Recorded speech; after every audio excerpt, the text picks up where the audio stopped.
Hey, I'm TDHA and today we'll be talking about the new Ninth Age.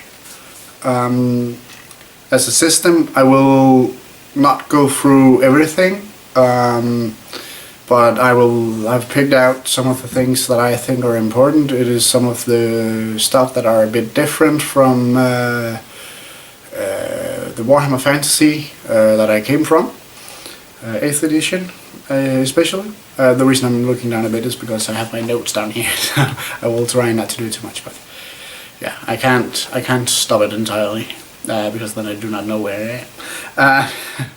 Yeah, so in creating armies, we have a limit on 25% as a minimum of core. We have a maximum of 4 special units and maximum of 3 rare units. You can have 50% heroes and 35% lords and 50% combined heroes and lords as a maximum. An army must contain at least 4 units and a general and stuff like that. It is very similar to what we know from earlier game types, gaming systems. They have incorporated objectives, which I find very nice, and the way we generate spells is similar to what we know in older edition of Warhammer, for example, and stuff like that. You have a 6-sided dice and the spells are numerated from 0 to 6. You roll the die and get the number that you hit, or you can choose the number 0. So that's pretty familiar, and I like that, because there has been implemented other systems through the time, and yeah, I don't really like them. I like this system a lot. Instead of you can just pick what spells you need, or you have all spells, and yeah, there has been a lot of different ways. I think I like this one. A little bit of randomness is okay, I think. Yeah. Yeah. So the rolling off to who to start, I don't think that will work in the long run, because you roll your dice and you get pluses, and that means you can get into situation where someone actually barely needs to roll because you will always start and stuff like that. I think it should just be a roll off and then +1 or 2 depending on whatever, but you should never be able to get more than +3, I think, because then you tip the scale too much. But yeah, let's see how it ends out. This is not the final edition, so yeah. Wind of Magic is 2d6 to the dice pool, and you can channel 1 time, and you need to roll a 7 on a 6-sided dice, but you get +1 for every hero or lord with the channeling rule. I think that's an okay way of using it. I think it's sad that you can only add 1 die, because then it's like, nah. It is only important if you roll low in Wind of Magic. Yeah. So yeah, I would like to see that changed to in some way. Not perhaps so you had a chance to get D3 or something like that. I don't know. I just think that 1 extra die is kind of low. But one way they change this is the aiding mechanism, where every caster and every mage helps casting and dispelling with their levels. I can see that is okay mechanism too, because in the lore of many of these games, not specific to 9th Age or Warhammer or anything like that,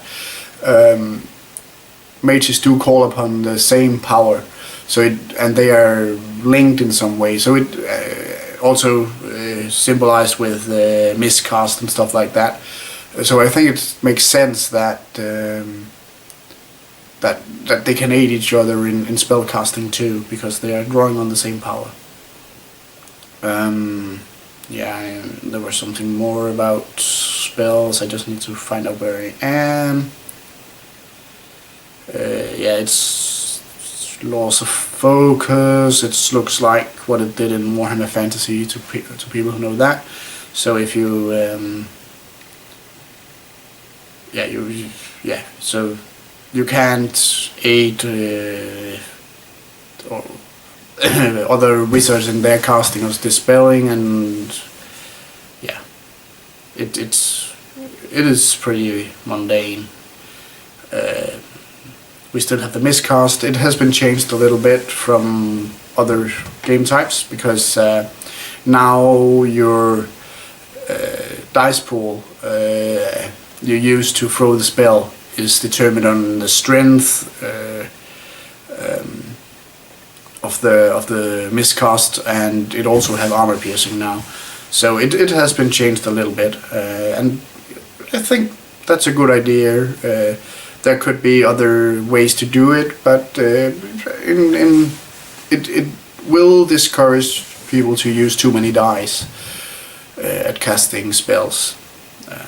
So I can see that, but that's okay. That's fair. But again, I think you could do it in another way, especially the armor piercing. I'm not sure why it's in there. I haven't gone through all the mechanics, so perhaps it makes sense when we get to number crunching with the army books and stuff like that. But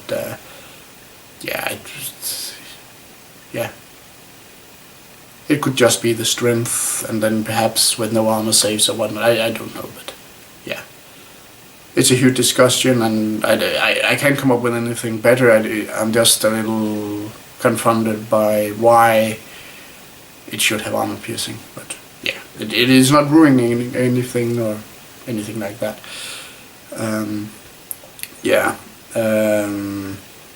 Then everything seems to have many things seems to have combined profiles, and I love that. I think that's the best change at all. I think every model should have its own profile, so it doesn't matter if you are mounted on a pig, a dragon, or anything else. You are one unity, one unit, and one model, and you fight as a unity. So I think that is just very, very good. So my hopes and fears about this, because this is what I've picked out. My hopes is that a huge part of the community will change to the 9th Age, or stay in 8th edition, stuff like that. I myself will never play Age of Sigmar, not that we should speak of that in this video, but so I hope that some of the community will move to this new one, or take one of the old ones, so I have somebody to play against and play with. That's my biggest fear and hope in the same way, in the same time. I fear that it will take a long time for this new game to be set in a way so it is 100% playable and balanced, because that is also my hope, that this game actually could be way more balanced than many of the games that are out there now, because it is being play tested in a way that I don't know of any other games that is being play tested. So I think we could have a very good game for GTs and competitive gaming, and in the same way it still seems to be kind of a beer and pretzel game. There are many pages to the rules, but the rules are actually kind of light when you read through it. They are actually pretty well written, very simple, and yeah, of course there are some interpretations, possibilities and stuff like that, but it will get caught for the most part of it. So I hope what we will see is that in not too much time we will get a 0.1 of the game, where we're no more in the beta, and I hope that will go for a year or two, and then the real second edition will come, and yeah, and in the time in between those two, smaller fixes can come, but nothing major, because then we can get some peace and we can play the tournaments and stuff like that, and if it could be updated every second year, every fourth year or something like that, it would be great. And I hope it will stay as a community project. I hope that new people will be allowed in, and so it will constantly have the best ideas, the newest ideas, and the best mechanisms, so it doesn't die out again. Yeah. So that is pretty much what I have to say about Ninth. As of right now, I have not playtested it yet, and I haven't read the army books in depth. I have looked through some of them, but so that will be the next project. And I hope to see you soon. And if you like what you saw, please like and subscribe, and please do comment so we can discuss the different changes and what may come out of this. So yeah, have a good time.